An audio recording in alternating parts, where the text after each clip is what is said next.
ఇక్కడ ఇచ్చేసినటువంటి బీసీ సంఘాల నాయకులు, పెద్దలు, అదేవిధంగా విద్యార్థి సంఘాల నాయకులు అందరూ కూడా పేరు పేరు నమస్కారం తెలియజేసుకుంటూ, నా పేరు అర్జున్ వాల్మీకి, భారత చైతన్య విధాన పార్టీ కర్నూలు జిల్లా కన్వీనర్ని.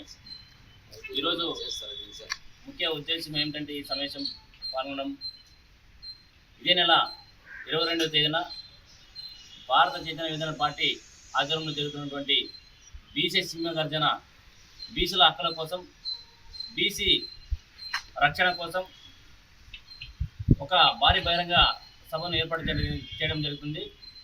గుంటూరు విజయవాడ హైవే మధ్యలో ఉన్నటువంటి నాగార్జున యూనివర్సిటీ ఎదురుగా ఈ కార్యక్రమం ఉంటుంది, భారీ బహిరంగ సభ.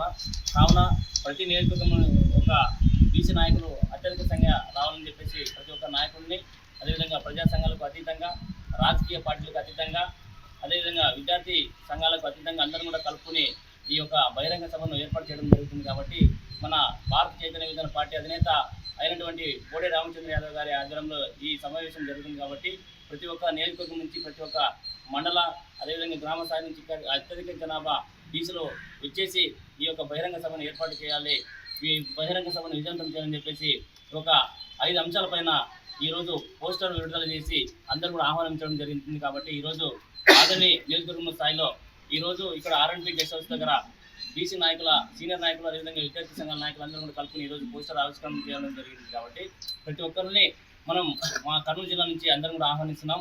ఈ యొక్క బీసీ రక్షణ చట్టాన్ని అమలు చేయాలని చెప్పేసి డిమాండ్తోనే, అదేవిధంగా రాజధాని ప్రాంతంలో బీసీల కోసం, బీసీ సంక్షేమ భవనాల కోసం 1000 ఎకరాల భూమిని కేటాయించాలని చెప్పేసి డిమాండ్ చేస్తున్నాం. అదేవిధంగా బీసీలకు ఆర్థికంగా ఎదగడానికి, రాజకీయంగా ఎదగడానికి 44% అన్ని విధాలుగా ఇవ్వాలని చెప్పేసి మేమంతా డిమాండ్తో, ఒక 5 డిమాండ్తోనే మనం ముందుకు రావడం చెప్పేసి జరిగింది. కాబట్టి ఈ కార్యక్రమానికి అందరూ కూడా, ప్రతి ఒక్కరు కూడా సహకరించి ఈ బహిరంగ సభను మీరందరూ కూడా విజయవంతం చేశారని ఆశిస్తూ ఈరోజు పోస్టర్ను పెద్దలు, బీసీ సంఘాల పెద్దల నాయకులు, అదేవిధంగా విద్యార్థి సంఘాల నాయకుల చేతుల మీదుగా ఆవిష్కరణ చేపట్టడం జరిగింది.